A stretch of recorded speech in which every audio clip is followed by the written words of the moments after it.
l'accent de la voix du grand vainqueur et faites-lui donc place. N'avez-vous point de place?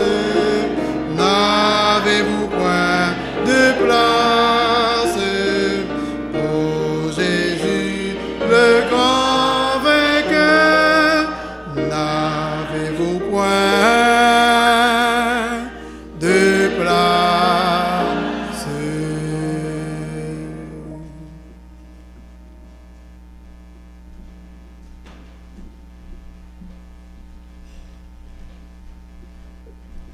Cet air que je respire.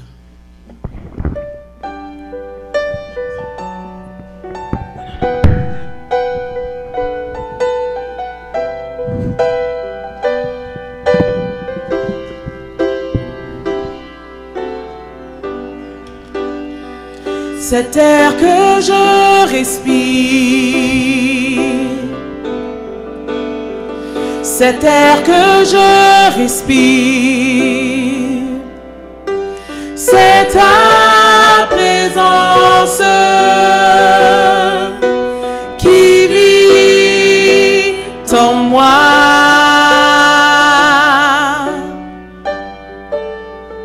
Se paie jour après jour, se paie jour après jour. C'est ta parole donnée pour moi et moi.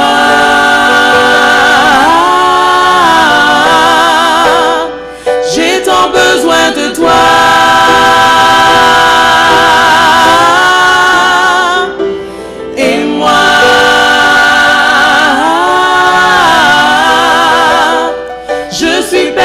Sans toi,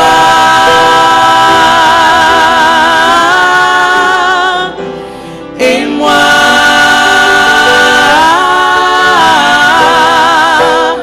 j'ai tant besoin de toi,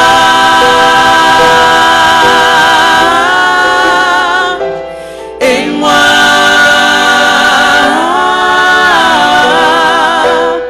je suis perdu sans toi.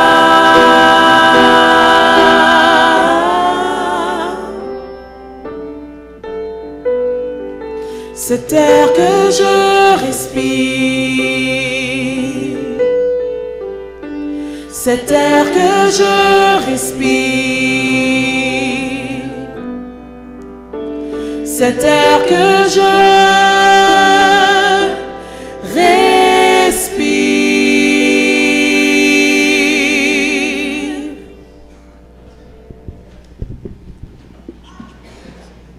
Cet air que je respire,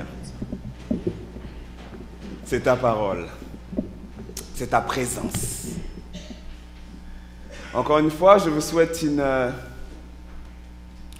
bonne soirée. Nous sommes très heureux de vous voir ce soir. Et à vrai dire, j'ai toujours chaud au cœur quand je me trouve en votre présence. Alors, chers amis visiteurs, chers fidèles, je vous souhaite la bienvenue au nom du Seigneur. J'espère que votre journée a été bonne, excellente. Et je pense qu'on a un petit bruit, un petit larcène, un petit bruit dérangeant. J'espère que ça va se régler assez facilement. Donc je voulais vous souhaiter la bienvenue au nom du Seigneur. J'espère que pour ceux qui nous visitent pour la première fois, vous avez reçu le livre que nous avons choisi .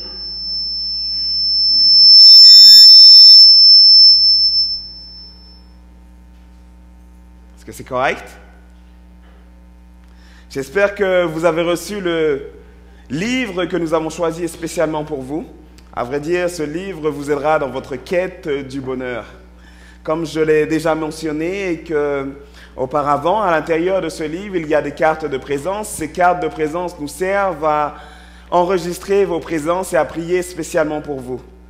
Après cette présence, vous aurez la joie. d'avoir ce magnifique livre que nous avons choisi exactement pour vous.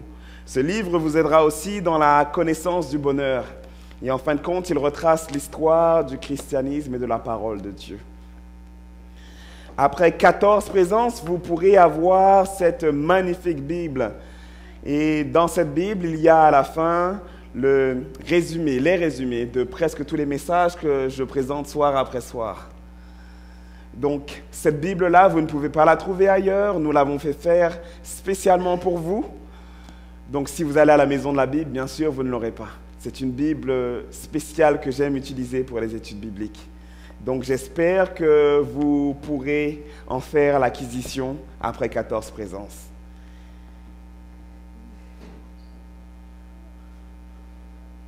Je ne sais pas si Gladys est ici ce soir, si elle est là. Bon, malheureusement, elle n'est pas avec nous, mais Gladys a totalisé 7 présences. Donc, normalement, elle aurait dû faire l'acquisition de ce beau livre ce soir. Sachez que si certains d'entre vous pensent avoir eu 7 présences, c'est que nous vous avons manqué. Vous avez juste à aller à la table d'enregistrement après la présentation de ce soir et dire à nos hôtes et à nos hôtesses que vous avez cette présence. Et dès demain, nous corrigerons cela et nous vous remettrons votre joli présent, votre joli cadeau. Donc le sujet de ce soir s'intitule « Qu'est-il advenu de la notion de bien et de mal ?» Merci beaucoup. Qu'est-il advenu de la notion de bien et de mal? Voilà, merci. Alors imaginez-vous que vous rentrez à la maison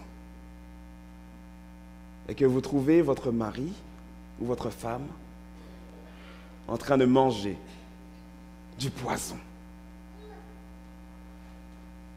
Je suis sûr que vous allez vous dire: mais qu'est-ce que tu es en train de faire? Qu'est-ce qui se passe dans ta tête? Est-ce que tu es fou? Tu manges du poison, tu manges de la mort au rat? Et j'imagine votre bien-aimé vous répondre: tu n'as pas appris la nouvelle, chérie? Tu ne sais donc pas? La loi sur la santé, c'est fini tout ça. Les lois de la santé sont abolies. Nous pouvons tout manger sans aucun risque. Nous pouvons manger du poison, nous pouvons manger des clous, nous pouvons manger des livres. Il n'y a pas de risque. À vrai dire, nous pouvons boire de l'acide. Nous pouvons boire du liquide de refroidissement, du Prestone. La loi sur la santé a été abolie. Est-ce que tu ne le sais pas? Je suis sûr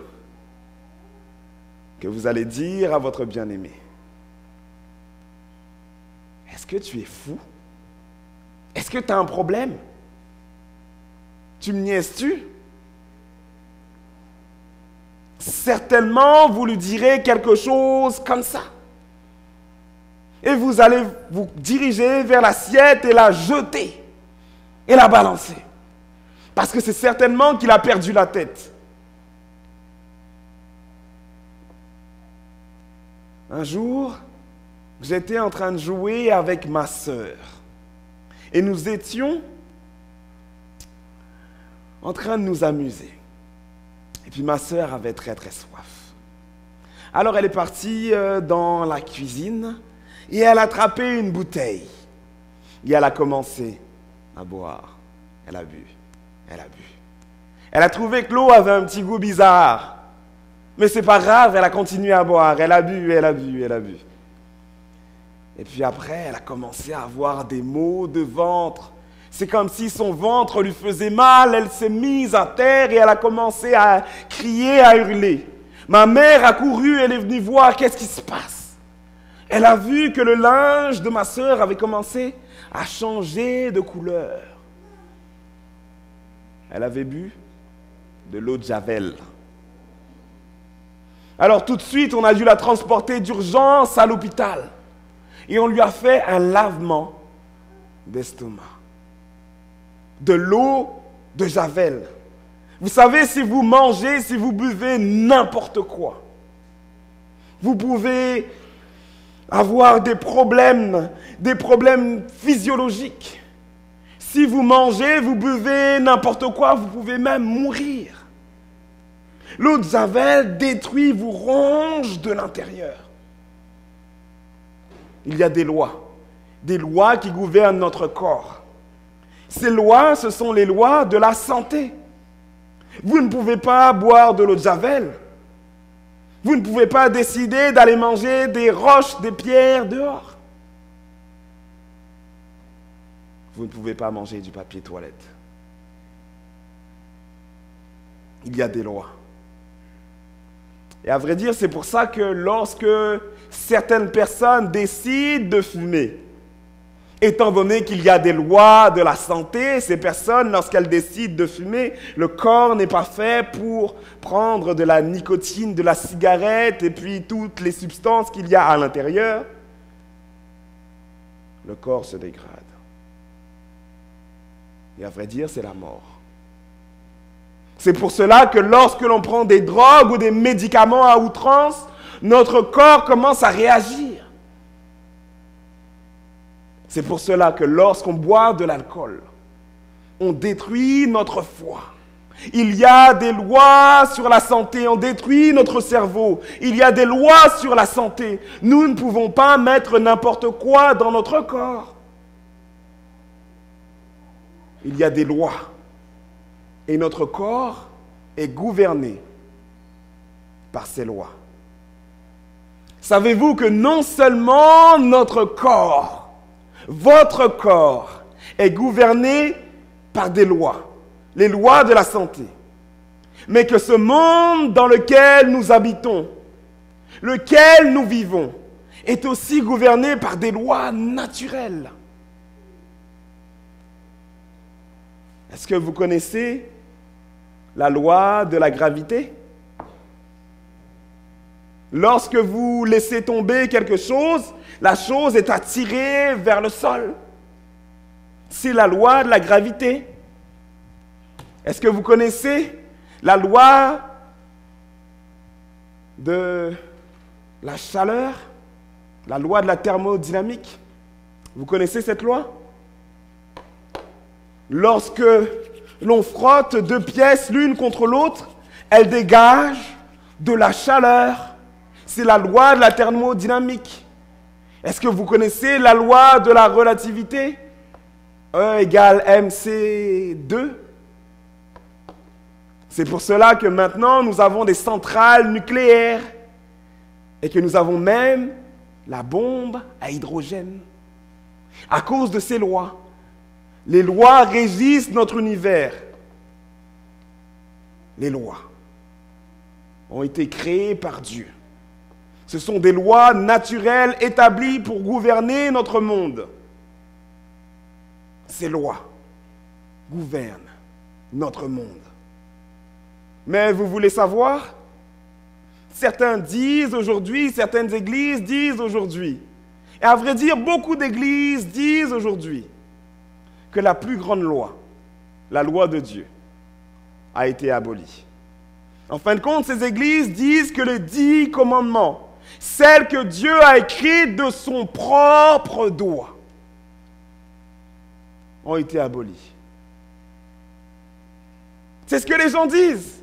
Beaucoup d'églises disent que la loi de Dieu ne s'applique plus aujourd'hui.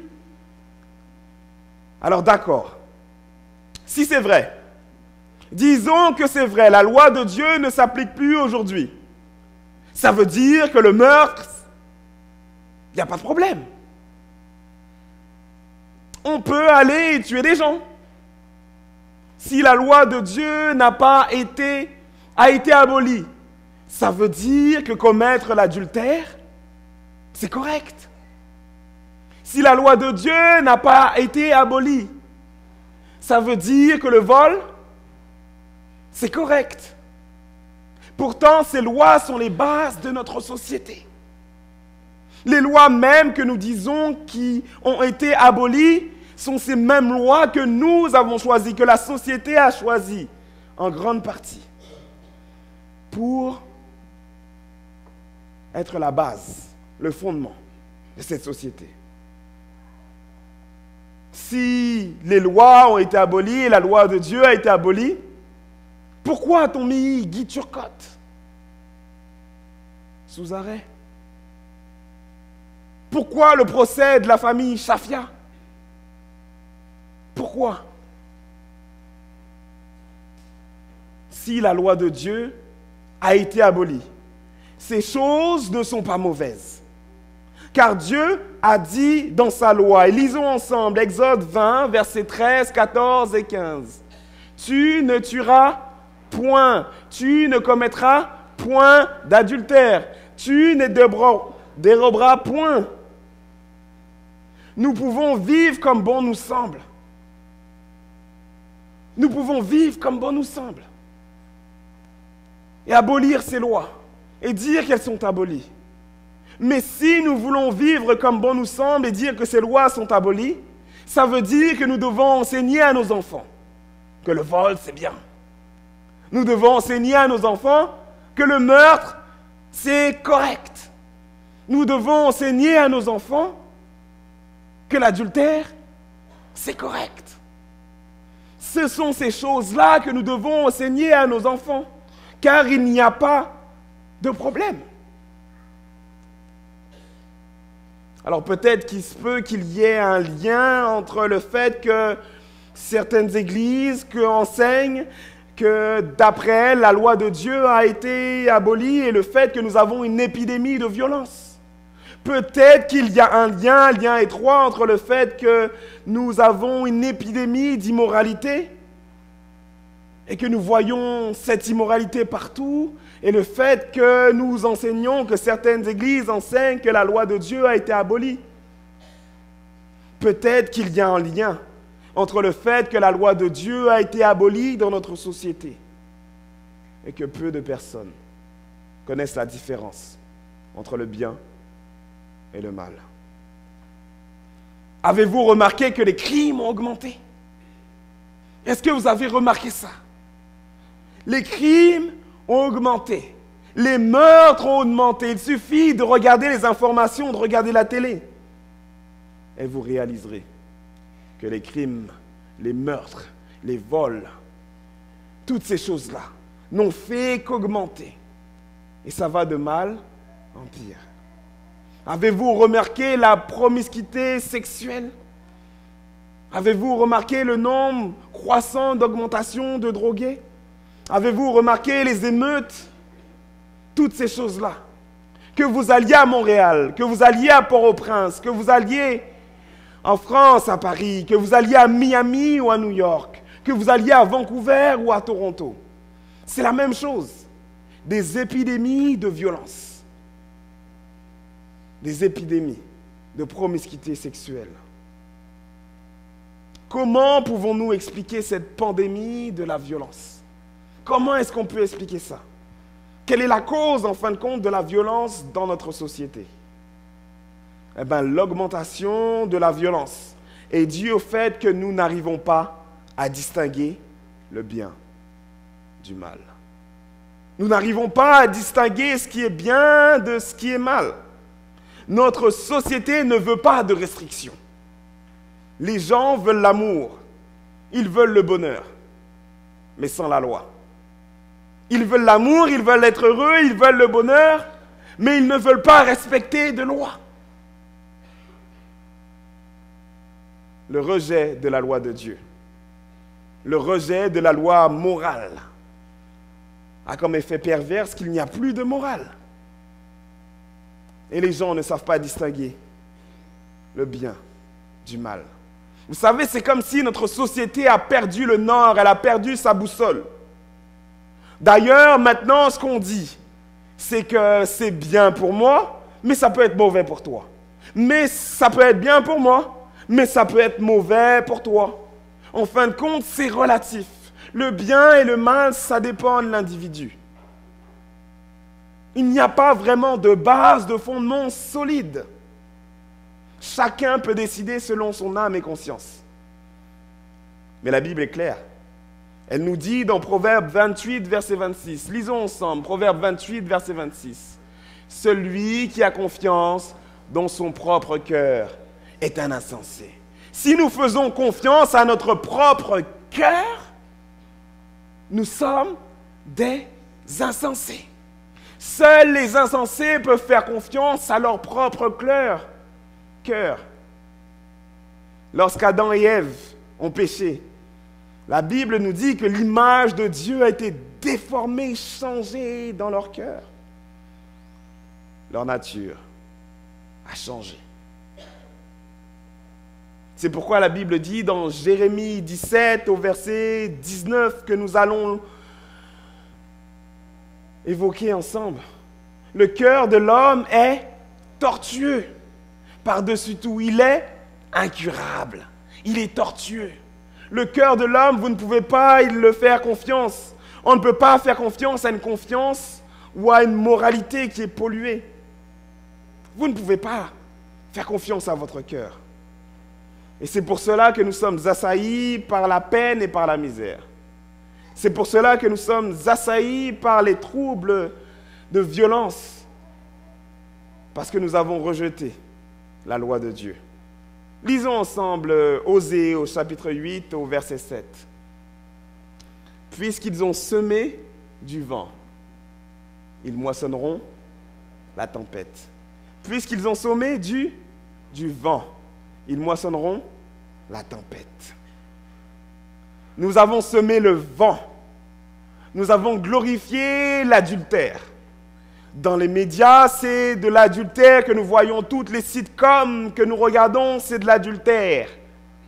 Puisque nous avons semé le vent, nous récoltons la tempête du divorce. Nous avons semé le vent du sexe. Nous avons glorifié le sexe dans les médias. Maintenant, nous récoltons la tempête. Les jeunes filles tombent enceintes à 14 ans, 15 ans, 16 ans. Nous avons glorifié le vent. Nous avons semé le vent du sexe, et glorifié le sexe dans les médias. Nous récoltons la tempête, des adolescentes enceintes. Nous avons semé le vent et glorifié la violence dans les médias. Et maintenant, qu'est-ce qui se passe? Nous récoltons la tempête du meurtre, des vols et de l'incivilité. C'est ce que nous avons semé. Alors, ce n'est pas surprenant que 2 élèves dans le Colorado, ils avaient une dispute entre eux et puis finalement, ça se passait très très mal à l'école. Ils sont arrivés avec des 12 et ils ont commencé à tirer partout dans l'école. Nous avons semé le vent. Maintenant, nous récoltons la tempête. C'est ça. Quand on sème le vent, on récolte la tempête. Notre société a rejeté en bloc la loi de Dieu. Et maintenant, c'est l'opinion personnelle que nous considérons. Nous considérons cette opinion comme étant suprême.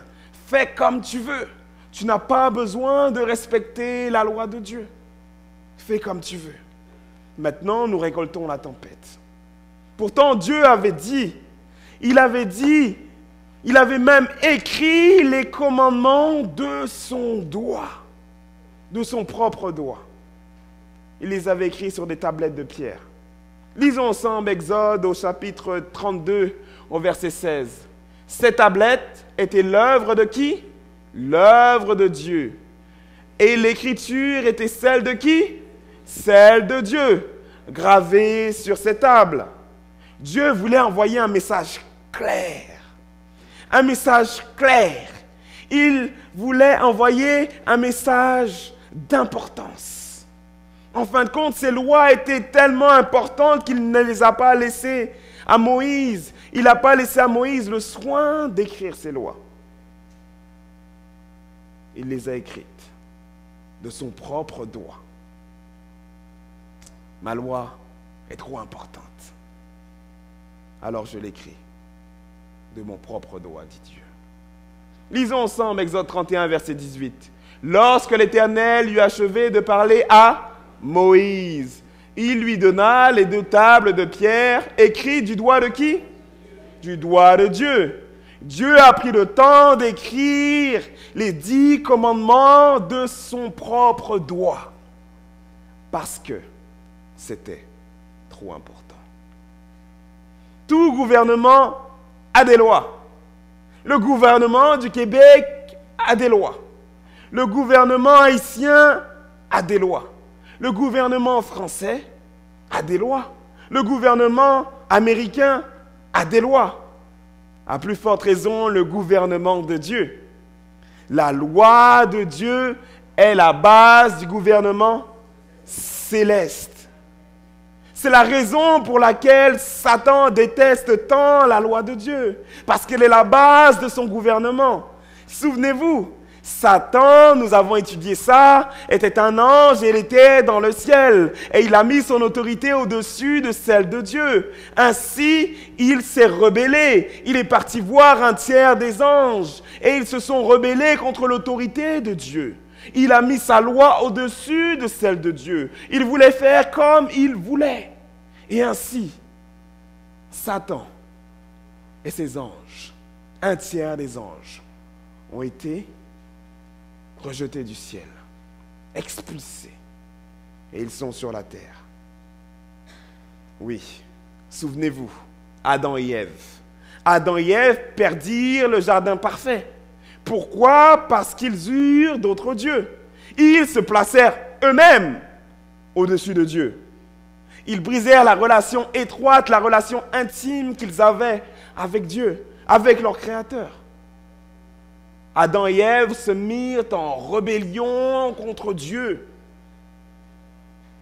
Ils placèrent leur autorité, leur propre loi, au-dessus de celle de Dieu. Vous savez, certains pensent et certains croient que Dieu n'avait pas donné sa loi avant le mont Sinaï. Ils pensent que c'est au moment où il a donné sa loi à Moïse que la loi a existé. Mais non, la loi existait depuis avant. Dieu a écrit les commandements sur des tables de pierre à Sinaï. Nous l'avons lu ensemble. Ces tables ont été écrites du doigt de Dieu. Dieu les a écrites à ce moment-là. Mais avant, les êtres humains avaient la loi de Dieu. Et elle était écrite dans leur cœur. Et je vais vous expliquer pourquoi nous pensons, pourquoi nous croyons, pourquoi c'est une certitude que la loi de Dieu était écrite dans le cœur des hommes. Si la loi de Dieu n'était pas écrite dans le cœur des hommes, alors il ne serait pas mal de tuer. Il ne serait pas mal de commettre l'adultère. Il ne serait pas mal d'avoir d'autres dieux. Il ne serait pas mauvais d'avoir de la convoitise dans son cœur. Mais souvenez-vous, Caïn et Abel. Souvenez-vous, le péché de Caïn, c'était de tuer Abel, son frère. Si les 10 commandements n'avaient pas été là, il n'aurait pas été mal pour Caïn de tuer son frère. Dieu n'aurait pas pu lui dire que c'est mal et que le péché cogne à la porte de son cœur, mais toi, domine sur lui. Mais Dieu a dit à Caïn, le péché est à la porte de ton cœur. Mais toi, domine sur lui. Elle contrôle-toi, ne va pas tuer ton frère. La loi de Dieu était présente. Elle était dans le cœur des hommes. Et savez-vous que la loi se transmettait de bouche à oreille?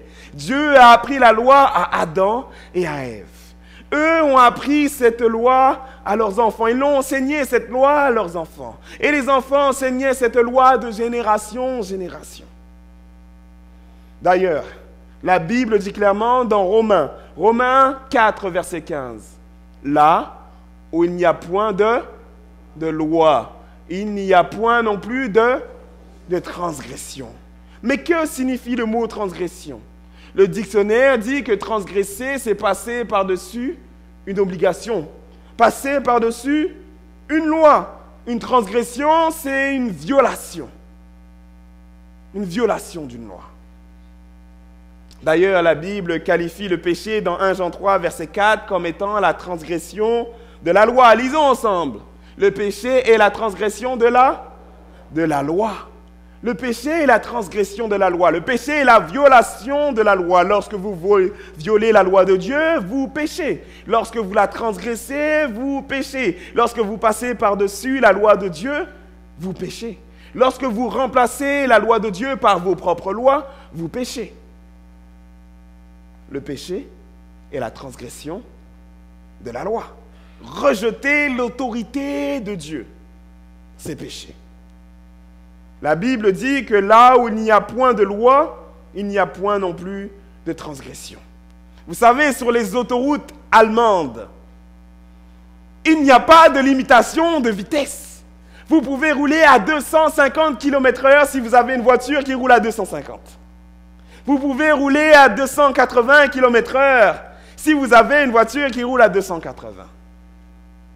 Je sais que nous avons des pilotes de course ici. À vrai dire, certains d'entre vous conduisent tellement vite sur l'autoroute qu'ils roulent au-delà de 100 km/h. Savez-vous qu'il y a une loi au Québec? Vous ne pouvez pas rouler à 250 comme si vous étiez en Allemagne. Lorsque vous roulez à plus de 100 km/h sur l'autoroute, vous êtes en infraction. Vous violez la loi. Si un policier décide de vous arrêter et de vous mettre un ticket parce que vous roulez à 110, il peut. Si vous roulez à 105, il peut. Vous avez transgressé la loi du Québec, la loi du code de la route. Transgressé la loi. Alors pour Dieu, c'est la même chose. Si la loi de Dieu n'avait pas existé avant le mont Sinaï, eh bien, il n'aurait pas été mal pour Caïn de tuer son frère. Ça n'aurait pas été un péché.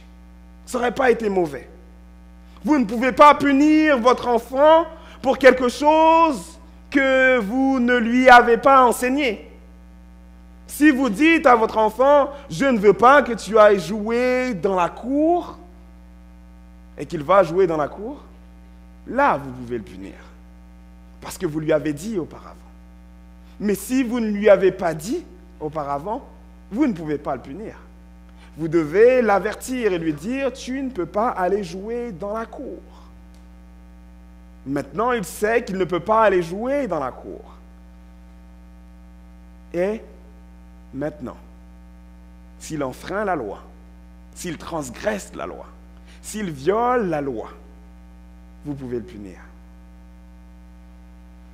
Le péché, c'est la transgression de la loi. La loi de Dieu a toujours existé. Certains croient que les commandements ont seulement été donnés aux Juifs. C'est ce qu'ils croient. Mais c'était mal pour Caïn. C'était mal de tuer Abel. Et il n'y a aucun doute là-dessus. Et pourtant, Caïn et Abel n'étaient pas juifs. À vrai dire, il n'y avait même pas encore de juifs sur la terre. La loi de Dieu existait. D'ailleurs, dans l'Ancien Testament, la loi de Dieu était la norme du bien et du mal. La norme du bien et du mal. Il y a un commandement qui dit « tu ne voleras point ». La norme dit que voler, c'est mal. La norme ne dit pas que parce que lui, il a $1 million, si je lui vole $1000, c'est pas grave. La norme ne dit pas que, ok, lui, il est pauvre, je ne peux pas le voler. Mais lui, il touche $2 millions, il a beaucoup d'argent. À vrai dire, il va pas le voir. C'est pas trop grave si je vole un peu. La norme dit que voler, c'est mal. Quelle que soit votre opinion, quel que soit ce que vous pensez, voler, c'est mauvais. Dans le Nouveau Testament, Jésus a confirmé les exigences de la loi dans sa propre vie. Et Jésus est notre modèle. Certains disent que lorsque Jésus est mort, les commandements ont été cloués à la croix. C'est ce qu'ils disent. Ils disent que Jésus a réalisé les 10 commandements dans sa chair. Non, ce n'est pas ce qu'ils disent. Ils disent que la loi a été clouée à la croix. Lisons ensemble Matthieu 5, versets 17 à 18.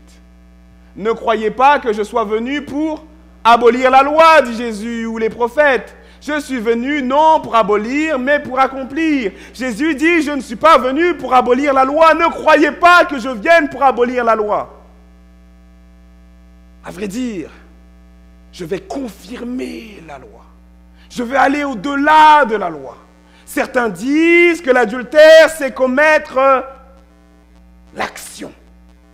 Mais moi, je vais vous dire, lorsque vous regardez une femme avec le désir dans votre cœur, le désir d'avoir une relation charnelle avec elle, vous avez déjà commis l'adultère. L'adultère n'est pas un acte. Jésus dit que ça va beaucoup plus loin que ça. Je ne suis pas venu pour abolir, mais pour accomplir la loi. Car je vous le dis, dit Jésus, en vérité, tant que le ciel et la terre ne passeront point, il ne disparaîtra pas de la loi un seul iota ou un seul trait de lettre, jusqu'à ce que tout soit arrivé. Lorsque vous êtes venus ce soir, le ciel était-il là? Je vois que certains d'entre vous rigolent. Le ciel était là lorsque vous êtes venus ce soir. La terre est-elle toujours là? Je pense qu'elle est là. Je pense que la terre est là. Est-ce que la terre est là? La terre est là. La Bible dit, c'est clair, c'est net et c'est précis. Tant que le ciel et la terre ne passeront point. Et selon moi, le ciel et la terre ne sont pas encore passés. Donc, il ne disparaîtra pas de la loi. Un seul iota, la plus petite lettre de la loi, ne disparaîtra pas. Pas un seul trait de lettre, même pas un petit tiret de la loi va disparaître, nous dit Jésus. La loi est encore valable. C'est ce que Jésus dit. La loi n'est pas abolie. Jésus nous le dit. Est-ce que commettre de l'adultère, c'est correct? Non. Tout le monde le sait. Tout le monde le sait. Est-ce que voler, c'est correct? Non. Vous le savez bien. Tout le monde le sait que ce n'est pas correct de voler. Est-ce que mentir, c'est correct? Non. Tout le monde le sait. Mentir, c'est pas correct. La loi n'a pas été abolie. La loi n'a pas été abolie. Vous savez, un jour, il y avait un pasteur. Le pasteur il donnait une série de conférences comme celle-ci. Et quelqu'un est venu le voir à la fin, avec son fils. Et la personne lui dit, pasteur, j'ai bien compris ce que tu as enseigné ce soir, mais je pense que tu as tort. Il lui dit, ah bon? Oui, je pense que tu as tort. Je pense que la loi a été abolie. Nous n'avons pas besoin de respecter la loi. Il dit, ok. Il lui demande, est-ce que c'est votre fils qui est à vos côtés? Et il dit oui. Il dit, écoute, fiston, puisque la loi a été abolie, tu n'as pas besoin de respecter ton père. Tu n'as pas besoin d'écouter ce qu'il te dit, puisque la loi a été abolie. Et dans la parole de Dieu, on te dit que tu dois respecter tes parents, mais tu n'as plus besoin de respecter tes parents. D'ailleurs, le meurtre, ce n'est pas un problème, puisque la loi a été abolie. Alors, si quelqu'un t'embête à l'école, tu peux tuer la personne. Viens avec un couteau, ou bien viens avec un fusil, ou bien viens avec un 12, il n'y a pas de souci. La loi n'a pas été abolie. Et il est toujours mauvais. C'est toujours mauvais de tuer. C'est toujours mauvais de voler. C'est toujours mauvais de mentir. Ces principes-là sont des principes éternels. La Bible nous dit dans Éphésiens 2, verset 15, « Ayant anéanti par sa chair la loi. » Oh, la loi a été anéantie, la loi a été abolie. C'est ce texte que les gens prennent. La loi a été abolie. Pasteur, tu racontes des bêtises. Mais le texte dit la loi des ordonnances.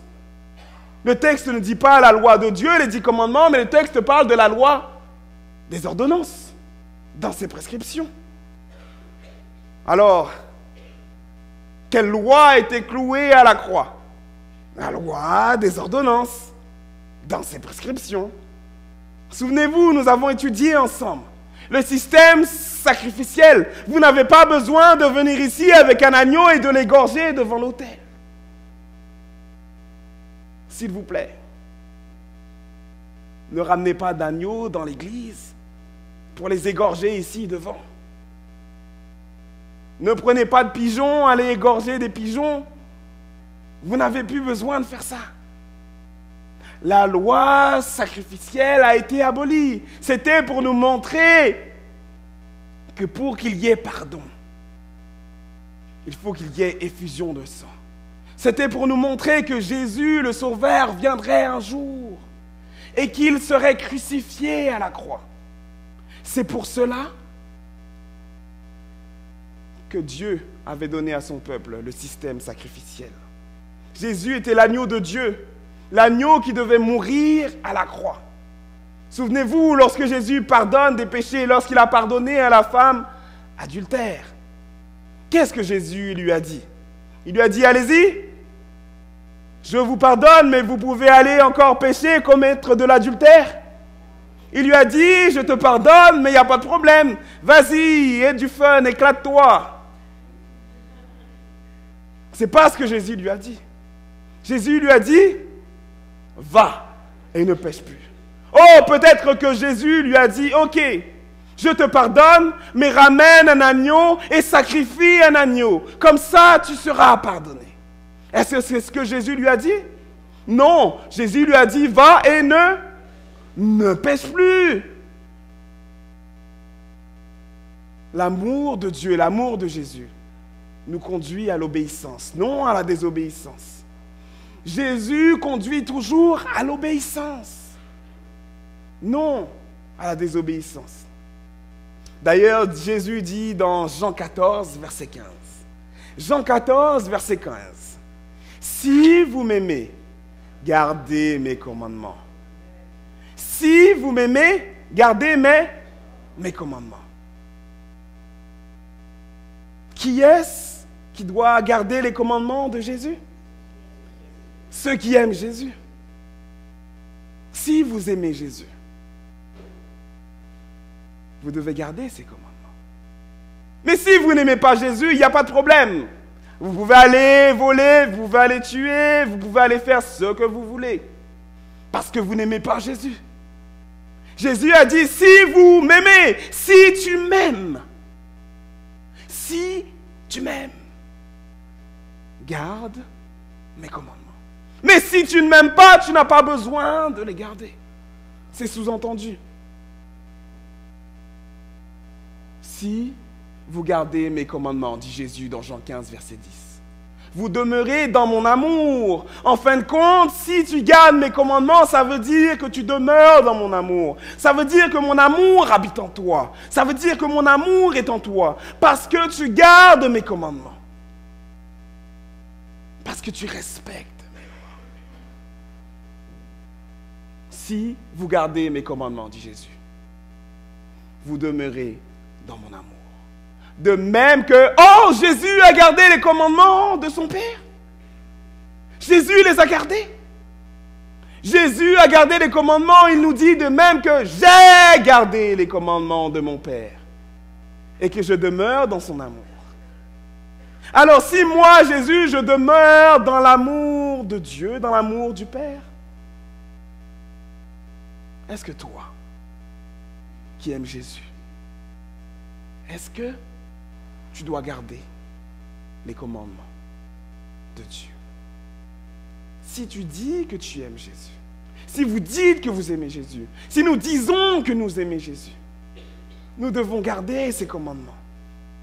L'amour mène toujours à l'obéissance et jamais à la désobéissance.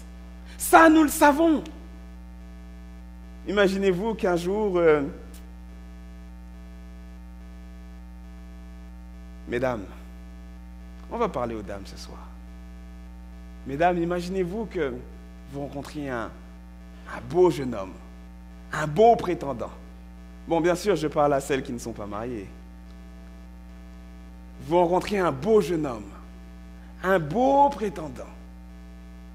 Et il vous dit, ah, et si on se mariait, vous êtes contente, il vous offre des fleurs, il ramène des cadeaux de temps en temps, il est gentil, il vous ramène au restaurant.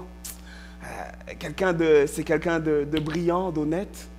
Et puis, il vous dit, lors de sa demande en mariage, et puis vous êtes vraiment contente, il fait sa demande, et il vous dit, écoute, je serai fidèle 364 jours par année. Chérie, il n'y a pas de problème, je t'aime. Je veux garder notre intimité. 365 jours par année. Je te serai fidèle. Mais je veux garder une journée pour Jennifer. Mon ex. Est-ce que vous seriez d'accord? Mais comment ça, vous ne seriez pas d'accord? Pourquoi vous ne seriez pas d'accord? C'est juste une journée. Une journée, ce n'est pas beaucoup. Une seule journée, vous avez 364 journées pour vous. Juste une journée. Une journée pour Jennifer. Jennifer mérite bien ça. Non, quand on aime, on veut la fidélité. On veut la fidélité, mais pas une seule journée, on veut la fidélité totale. 99% de fidélité ne suffit pas, on veut 100% de fidélité.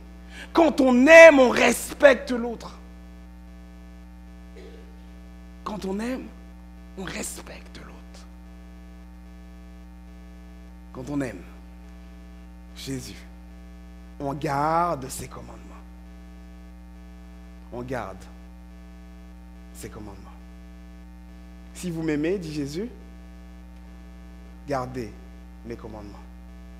Vous savez, nous ne pouvons rien faire pour gagner le salut. D'ailleurs, la Bible le dit dans Ephésiens 2, versets 8 et 9. Car c'est par la grâce que vous êtes sauvés. C'est une grâce, c'est un cadeau. C'est par la grâce que vous êtes sauvés, par le moyen de la foi. Et cela ne vient pas de vous. Vous ne pouvez rien faire, ça ne vient pas de vous. C'est le don de Dieu. C'est un cadeau qui vient de Dieu. Ce n'est point par les œuvres, afin que personne ne s'en glorifie. Il n'y a rien que vous pouvez faire, car le salut s'obtient que par la grâce. Le salut s'obtient par la grâce. Il n'y a rien que vous puissiez faire pour avoir le salut. Ça vient par la grâce. C'est une grâce, c'est un cadeau. Alors ce n'est pas parce qu'on va respecter tous les commandements qu'on va être sauvé. On n'est pas sauvé parce qu'on respecte les commandements de Dieu. Mais c'est l'amour qui nous pousse à respecter les commandements. Parce qu'on aime Jésus, parce qu'on l'aime. Si vous m'aimez, dit Jésus, gardez mes commandements. Si vous m'aimez, gardez mes commandements. Jésus va même plus loin pour dire quelque chose d'incroyable. Il va dire quelque chose de terrible. Et je vais vous le montrer. Celui qui dit « je l'ai connu » et qui ne garde pas ses commandements est un menteur. Si vous dites que vous aimez Jésus, si vous dites que vous voulez la grâce de Dieu, si vous dites « Seigneur, je veux que tu me représentes le jour du jugement », parce que c'est ce que nous avons étudié hier, si vous dites toutes ces choses et que vous ne gardez pas la loi de Dieu, que vous ne gardez pas les commandements de Dieu, vous êtes un menteur et la vérité n'est point en vous. D'ailleurs, Jésus dit même, la vérité c'est qu'ils me connaissent. Ça veut dire que vous ne connaissez pas Jésus. Ça veut dire qu'il est mort en vain. C'est ce que ça veut dire. Si vous m'aimez, gardez mes commandements. On raconte l'histoire d'une jeune femme. Ah, les femmes. C'était une jeune femme. Elle était mariée et elle s'appelait Kim. Et Kim était très très belle. Et vous savez, quand les femmes sont belles, nous les hommes, on tombe sous leur charme. Son mari était tombé sous son charme. Elle avait une belle chevelure. Elle était vraiment belle. Et son mari, lui, était un homme ordinaire. Mais il aimait vraiment sa femme. Il jouait un peu à la loterie de temps en temps.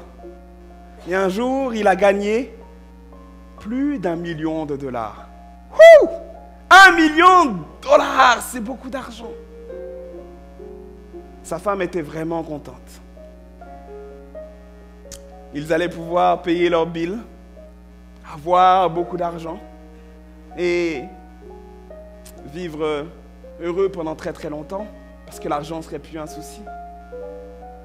Et Bill, son mari, joua encore à la loterie. Il gagna une deuxième fois. Et là, elle se dit « Jackpot !» Ouh! C'est formidable. Elle était vraiment contente.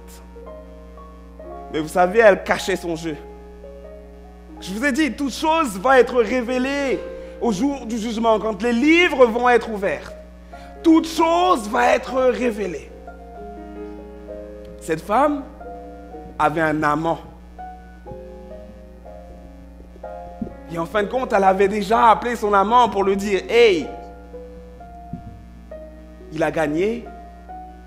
Et tu sais, on va pouvoir se partager le butin ensemble. »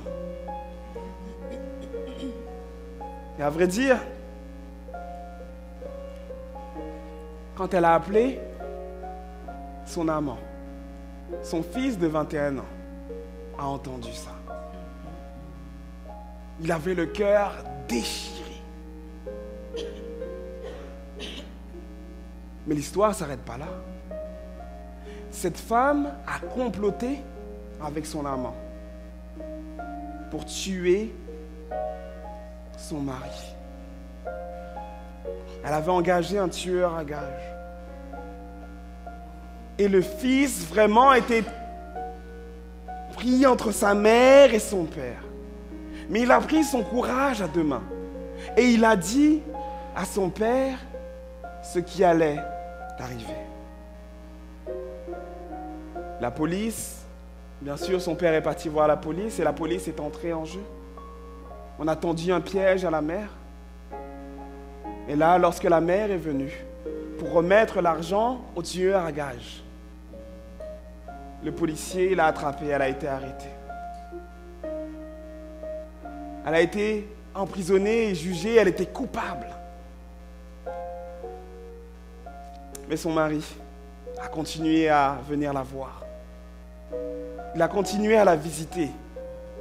Il a continué à lui envoyer des fleurs. Il a continué à lui envoyer des cadeaux pendant qu'elle était en prison. Et vous savez, son cœur, le cœur de son épouse a commencé à fondre. Elle s'est dit, pourquoi est-ce que tu fais tout ça? T'as pas vu comment je t'ai fait du mal? T'as pas vu comment je t'ai traité? Pourquoi je ne mérite pas tant d'amour?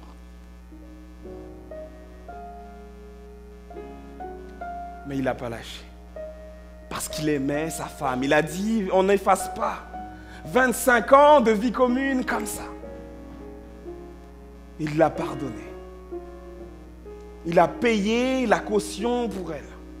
Il a payé les avocats. Il a abandonné les charges de tentative de meurtre. Il a tout fait pour la gagner. Jésus a tout fait pour vous gagner. Et il fait tout pour vous gagner. Il s'est crucifié sur une croix, on l'a crucifié sur une croix pour vous, parce qu'il pense que vous en valez la peine. Jésus pense et il croit que vous en valez la peine. Il a donné sa vie pour vous. Jésus vous aime. Est-ce que vous aimez Jésus? Est-ce que vous aimez Jésus? Vous savez, j'aime Jésus. J'aime tellement Jésus que je parle de lui. Est-ce que vous aimez Jésus? Levez la main si vous aimez Jésus. Levez la main.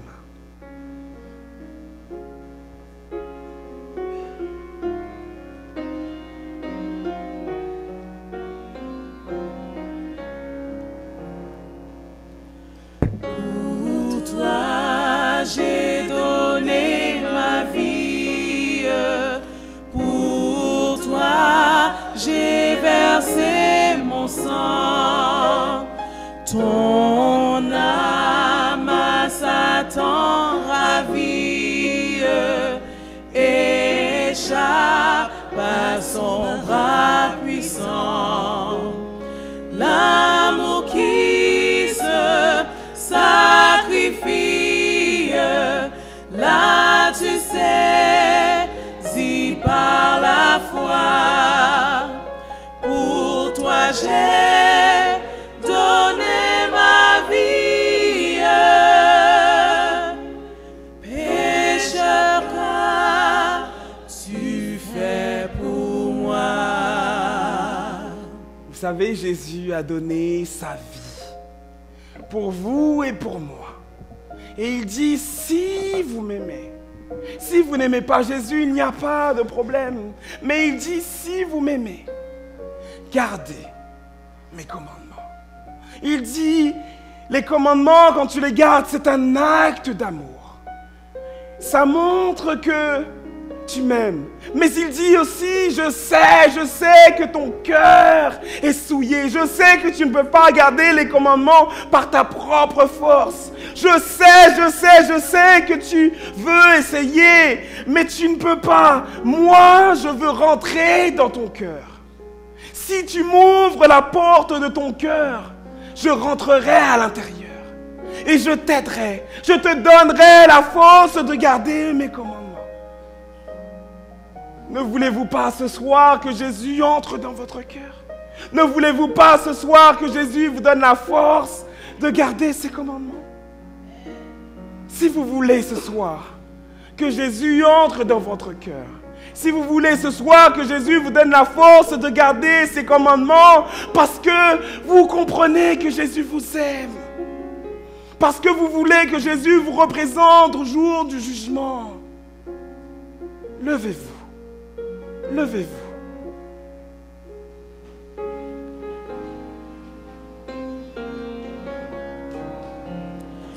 Pour toi, j'ai quitté mon Père, mon trône dans l'air aux cieux, le séjour de la lumière, les alléluia joyeux, pauvre isolé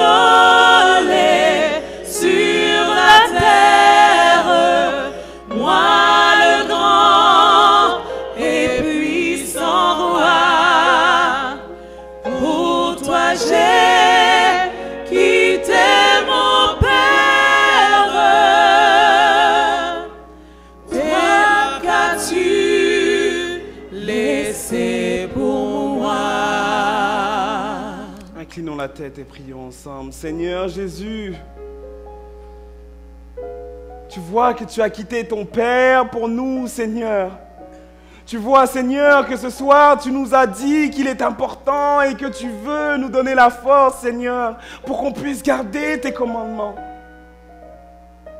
Seigneur, nous avons compris ça et nous avons besoin que tu changes notre cœur, que tu rentres à l'intérieur et que tu nous donnes un cœur de chair. S'il te plaît, Jésus, rentre à l'intérieur de notre cœur.